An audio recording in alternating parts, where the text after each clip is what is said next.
Welcome to techCast, the podcast that quenches curiosity, powered by Q&A Marcom. techCast, where we deep dive into the exciting world of technology, bringing you the latest trends, innovations, and thought-provoking discussions.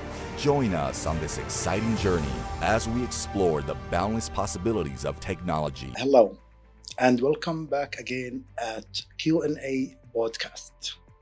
Today, we do have a special guest with us, somebody who will talk about AI and cybersecurity. A familiar face for a company called ValueMentor. He is the CEO of this company and dealt with cybersecurity and AI. Welcome, Mr. Mathew, the CEO. Thank you, Dr. Hamad. It's such an honor and pleasure to be here in this podcast with you this evening. Anytime. First of all, it's not going to be any questions about the cybersecurity and AI. We need to have a personal history. Oh, sure. Where did you pick the cybersecurity and the AI, and how that impact your life to become the CEO of such a company in the region? Wonderful. I think this question carries so much relevance, not only formally and officially, but also personally, I feel. It all started in one of the largest telecom companies with 220 million subscribers. I was in the business side of its operations. The admin head, and this is back in 2008 or 7, said, here is a device. Why don't you give it to the traffic commissioner of Bangalore Police when you go to the center of the city? And I told him, can I wait over the weekend before I gave it? And I did look up, and this was a 7110G device. I looked at it and I saw the Miami police used it, the Pentagon used it, the Scotland Yard used it, and this is back in 2007-8. I did a research and I found, and I submitted all these printouts to the traffic commissioner the following Monday. He called me back a week later and said, you have attached a lot of case studies. Why? So I told him, either you can look at this device as just a mobile phone. And those days there were no smartphones, mind you. It was only Palm Treo and BlackBerry. Okay, no touch phones those days. Okay, but if you have a vision, I can tell you how this device can help you. I think there was no looking back after that, because we launched one of the world's largest, at that point in time, BlackBerry government deployments worldwide. So that was your access to the digital world. That was your access story to the market, instead of convincing the client or the Delhi police about the device. You were showing all these cases that you don't need to trust me, you trust all these cases. Absolutely. So it started all from the marketing. Absolutely. And that was the successful story that you started. Absolutely. That was the start of actually finding the solution to problems is through tried and tested implementations.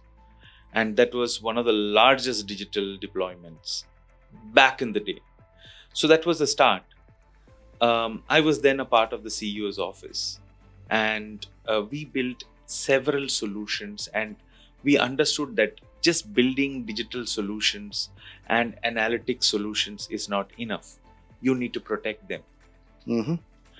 That was when I got into KPMG in India under the risk management consulting practice.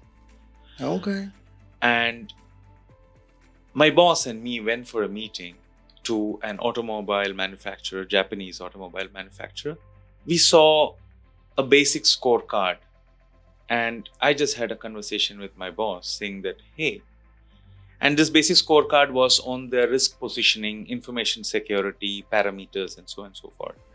And I just told him, hey, you know what? Can we sort of automate this data so that it is visualized? And this is back in 2011, 12. Mm-hmm.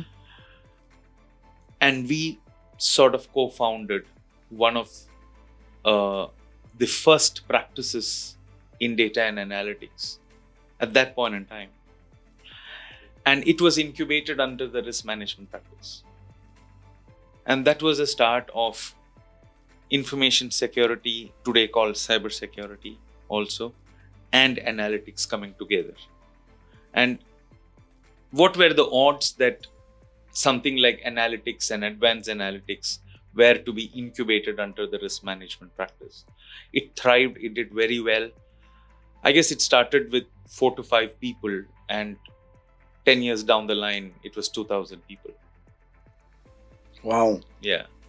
So you had like a turning point through your life to reach where you at the moment. Absolutely. And I guess there were no challenges that you faced, or there was no failure during your journey before being the CEO of such a successful company. Well, to be honest, there were several setbacks and scaling. While you were scaling to become such a large practice, there were several setbacks to it. And that's where, I'm actually remembering what somebody senior at my previous organization said. Unless you fail, you will not know how to overcome the challenge to win. Absolutely. And we started off the big data practice in 2016-17, called the data lake. And it was not easy. It was one of the first data lakes in the entire market. And we learned a lot from previous failures of others also. Because at that point in time, 65% of big data implementations used to fail. We put together collective knowledge from people who we got in from various places. We built the practice from scratch once again, to make it the big data or the data lake practice. And the core people who actually built that practice today, if you look at it, they are heading several positions across the world in several large organizations, transforming the world. And we worked with the top 10% of companies, whichever market we were in, whether it be banks, whether it is the government. At many places like UAE, the government is extremely proactive in getting the cutting edge solutions to serve the society and its country. So we learned from implementing at several places. Some of the implementations would go haywire. We would all go back, pull it back. And there was one common thing that I believed, and I could say that as one of the biggest mantra or magic wand, is that there is no magic wand. I feel that the secret sauce behind every successful implementation that I have seen, including the ones that didn't go well and we had to pull back to success, was the fact that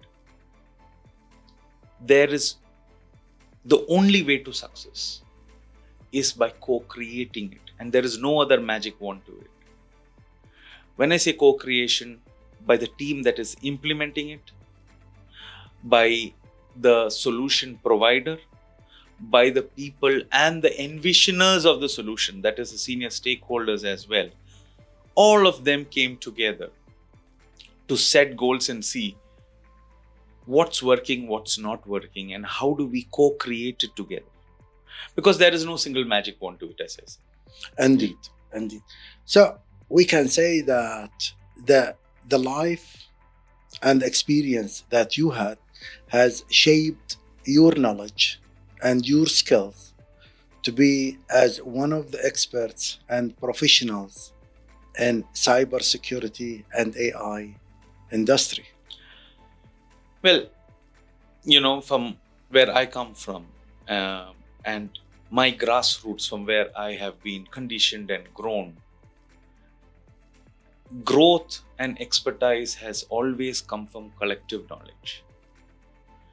And thankfully, by a lot of people's interventions, grooming, mentorship, coaching, and handling all the tantrums,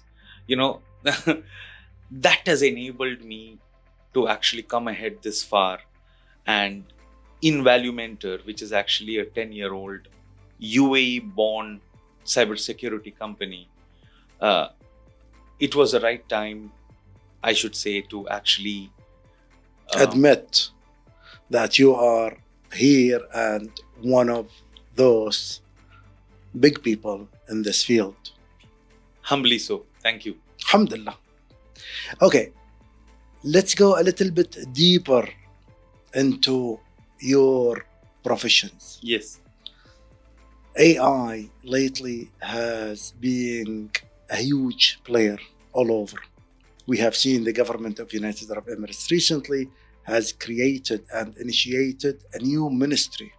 It's called Ministry of Artificial Intelligence and New Technology and Advanced Home and Learning from Distance. So the government are spending a heavy amount of time and very large investment in this field. How do you see the AI impacting the space of the environment and digital transformation journey, as well as the relationship between the AI and cybersecurity? What are the challenges that we are facing in this environment? Fantastic question, Dr. Hamad, and very pertinent as well. United Arab Emirates, and I should tell you, I've seen several countries.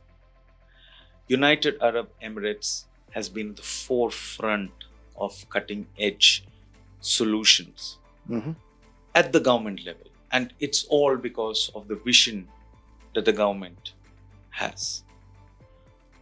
Creating a ministerial post for artificial intelligence itself, and much before time, in itself was a game changer. And if that was not enough, the kind of initiatives that the government has taken to strengthen its technological positioning, number one. Number two, to improve its scientific temper and stand out in the global other political and government and entities itself is beyond what one could have imagined at that point in time. But let me tell you, I just recently happened to understand that there is also now a vision that 40% of the GDP is envisaged, and that's the aim, to come from AI. Which, to take such a target and commitment, it's itself such a learning as a CEO. When you see the leaders of the government, of the country actually taking up such a stand, it just enables every single individual in the country to look forward and see that there is a bright future. There is an embracing of advanced technology for growth. So that gives more support for Absolutely. Small and medium enterprises as well as the startup companies. Absolutely. To go for these initiatives as an AI. Absolutely. That actually propels small and medium enterprises and startups to supply the solutions, for example, to this growing demand in this market. Now, as you might, and most people who are into tech and non-tech might be aware, with any advancement, there is also a threat looming by threat actors from different places. And that is an important aspect, not only for organizations, but also for a human, a normal, regular human being targeted through various methods by threat actors. Can we have some of these risks and examples, Paul, if you can describe them in deep detail, so at least the audience will have an idea what kind of risk to avoid or how to just aware them, since you are the expert in this field. Definitely, Dr. Hamad. Apart from the fact that there is a book I'm writing that's looking forward to launch sometime this year, specifically targeting families. Congratulations. Thank you. There are several scams. Okay. Now, let me give you a little bit of context. The two major segments entering the digital world as we speak, or have already entered, and is a continuous process. Number one is, of course, the senior citizens. Right? Right. Number two is the digitally native population, which is all your pre-teens and children born now are being born into the digital world. Correct? Absolutely. But they may not enjoy the safety that their parents give in the digital world.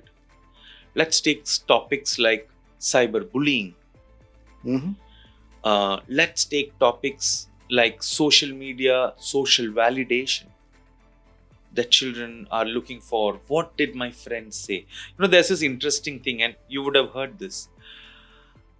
Earlier, they used to say it used to take a village to grow a child. Okay? But now they say it takes a bunch of influencers on Instagram that a child looks for. Correct? Absolutely. You are absolutely right, Mr. Paul. So, but what is a foundation of all the information overload that the child is getting? They don't know what's a ground truth or not. Senior citizens, the number of the intent might be good, but sometimes they end up forwarding a lot of content without validating where the content came, what is the basis of it. And recently, you would have heard the growth of deep fake in AI, where, like the grandchild or the grandparent scam, Yes. where they get a call from seemingly like their grandchild saying that, I have sent one number to your phone. Can you give that to me, grandfather or grandmother? And that's actually the OTP and a fake voice similar to that of their grandchild. Very contextualized, and they cannot recognize it. And with more and more elderly people are using smart services. Yeah. And with all these digital transformation initiatives from even the private sectors. Yeah. So the people cannot go to the bank. They can do all their services online. Yeah. And this is when it comes the risk that they might face. Yeah, absolutely. So the threats of, a little bit background there. So there was the Industrial Revolution in the 1700s. Yes. Correct? The French Revolution and the Industrial Revolution.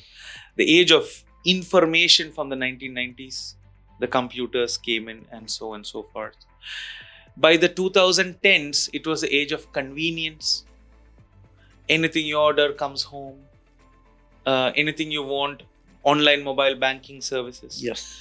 In 2020, it is the age of curation. Correct? The information you came, as I said earlier, the influencers are actually telling you what to do. In 2023 onwards, November onwards, it is the age of generative AI. And generative AI, as you said, like the ease and convenience that services have given in, the threats that are looming and the risks that are looming behind this is beyond comprehension.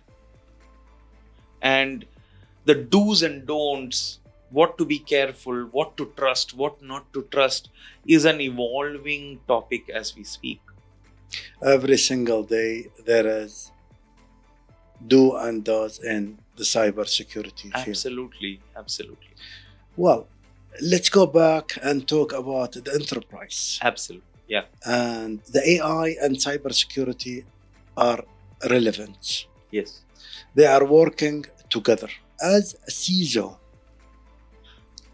whom are the one that policing and controlling the cybersecurity and the information security, the data security, whatever security, it goes beyond or by their responsibilities and duties. What is your input for those CISOs in dealing with the compliance and regulations in terms of AI and cyber security? So, the CISOs, you've actually got a very sensitive topic. The CISOs are facing a very, very, very different challenge. On one side of things, technology is evolving so fast. Mm-hmm. Along with technology, the threats technology bring are evolving so fast also. On the other hand of things, the CISO cannot lock down everything. Business has to run. Absolutely. As I was saying, recently, why do we have security? We have security so that business functions smoothly. So shutting down everything is not a solution. So the other side, the challenge the CISO face is that how do I ensure convenience and experience and maybe use capabilities to ensure that business runs smooth, whereas security does not affect it? That brings me to one very interesting question. And I'm going to ask this back to you. Uh-huh. And this is an evolutionary question, right? So how do you kill a grizzly bear? Shoot them. Well, today you could shoot them, but when evolution happened, the only way they could kill a grizzly bear, which is at least 10 times your size, Mm-hmm. is to provoke the bear into a cave and make it kill itself by falling onto a spear, which you hold up. So hence a question beckons here. Can you beat AI with AI? And that's the question CISOs, CIOs and CEOs, as well as the board, have to answer. This is a tricky question, Paul. Yeah. Does the AI is going to treat another AI? Or how does the question goes? Yeah. One more time. Can you use AI to beat AI? Similarly, can you use AI to kill the offensive AI coming in? I guess we will leave these questions for your Yeah. audience to answer it when they are going to do the podcast live. Absolutely. And this is an important thought process for the CISO of how fast, for example, there was this looming question that I got, is that can CISOs take the help along with the collective intelligence of organizations to make faster decisions and use AI? Like threat actors don't have to take any hierarchical permissions to look at self-evolving malware, pattern identification of online behavior patterns of employees and attack them back using phishing or social engineering. Can CISOs and employees and employers and boards especially be prepared to make faster decisions and deploy certain of these solutions to, as much as possible, be proactive and defend the attacks? So now you are making your questions about can AI beat AI? You are making it too complicated. Now you are adding the CISOs to take a decision on building a defender for any attacks coming by using their AI. What if there will be no CISO at all and we can just get whatever AI technology as a cybersecurity defender Yeah. to prevent and to support our whole infrastructure from those attacks. Can we do this? Well, very, very interesting question and very, very important and pertinent question as well. So with generative AI, a lot of understanding of unstructured patterns are being found. But can it 100% replace the decision making at the strategy level? Not yet, number one. Number two, at the operational level, the possibilities are immense. For example, false positives. There is a tendency for or possibility for AI to mislabel benign alerts as malicious alerts. So it's a matter of training your data and algorithm.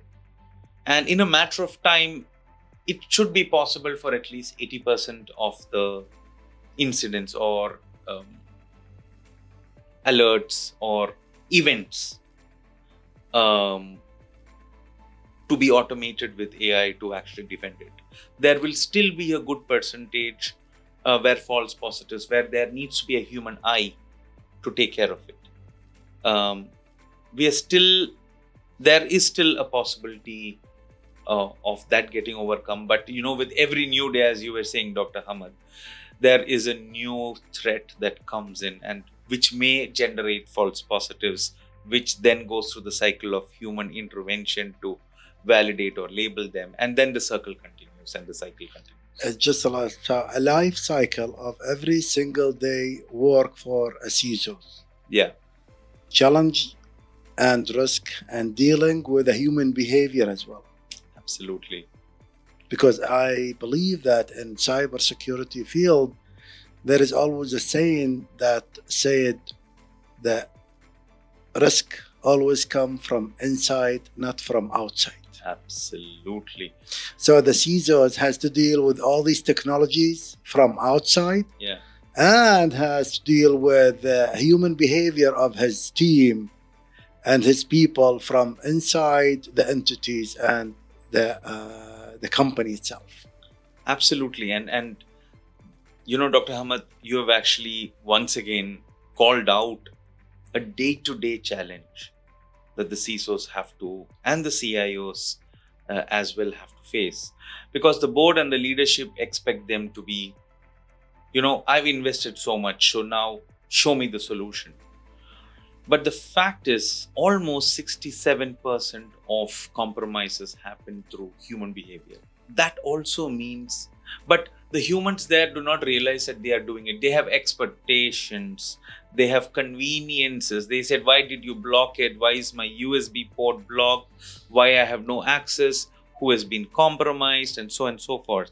But when they do, recently with an insurance organization here, we were talking to a CIO and he says, I am monitoring those employees who come complaining they have not passed the test. So I would call it, there is a hardware, there is a software, and then there is a wetware, which is a human at the end of the chain, which could be probably susceptible to attacks and threats. Absolutely. That would take us to the final questions that I would like to ask you and get out all this experience and knowledge from you, Paul, so the audience can get benefits from the ValueMentor company, as well known. The people and the human is part of this life cycle. Absolutely. As a CISO, what would be the best practices? What would be the recommendation? What we are looking for into the future in terms of AI and cybersecurity? Where we want to be in terms of securing, supporting our organizations and our entities? Pertinent question, Dr. Hamad. And that's one of the the biggest pain points that I feel CISOs and technology leaders and technocrats face is that the involvement, and cybersecurity is not the CISO's job. I would say cybersecurity and AI and any future-facing technology, it's a top-down affair. There are many places where I could see considerable differences in decision-making when the board was involved. Mm-hmm. Number one. Number two, as you rightly mentioned but did not call out, is that there is a human out there. And the human has a life and a family. Cybersecurity and AI is not an organization topic alone. It is a dinner table topic at every family. It's a 365 days topic that we need to talk about. Absolutely. Because as you said, the technology, we are the one who configure and implement those devices and the machine. But the human, we have no rights to do the configuration or even to play with the setup of any human being. Absolutely. Absolutely. So I think these two are fundamental aspects. Mm-hmm. And there was an experience when the CIO of one of the largest hospitality chains called and said that the moment I talk cybersecurity to the board is looking at the phone. And I said, my friend, it's not just your organization. Everywhere I've seen this. So he said, can you come in for a presentation? Can you do something about it? You have just 20 minutes.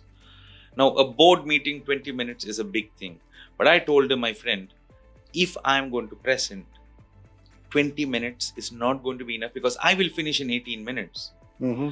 But I'm sure they are going to ask a lot of questions. That meeting went for at least 50 minutes because I presented nothing about the organization. I just presented cybersecurity and cybersecurity at the home and family level. I presented some statistics. I presented statistics from 2021, not even recent ones. Recent ones are so alarming. The percentage of websites, URLs that have self-imagery uploaded year on year, the fastest growth is between 11 and 13 years. Huh. So I'll repeat that. Between ages 11 and 13 is the fastest growth of URLs that get these age groups photos uploaded, self-uploaded. Okay? That's very alarming. Correct. One of the August audiences did ask in that board, so are you telling me there is a high probability we do not know what is happening inside our own walls of a house? I'm like, the probability is high because the phone has become personal. Earlier, in my childhood, all of us used to watch the screen together on a holiday. And using one cell phone or even a home landline phone. Correct. And even before landline, it was a black and white TV. Everyone was together. But today, the device has become personal.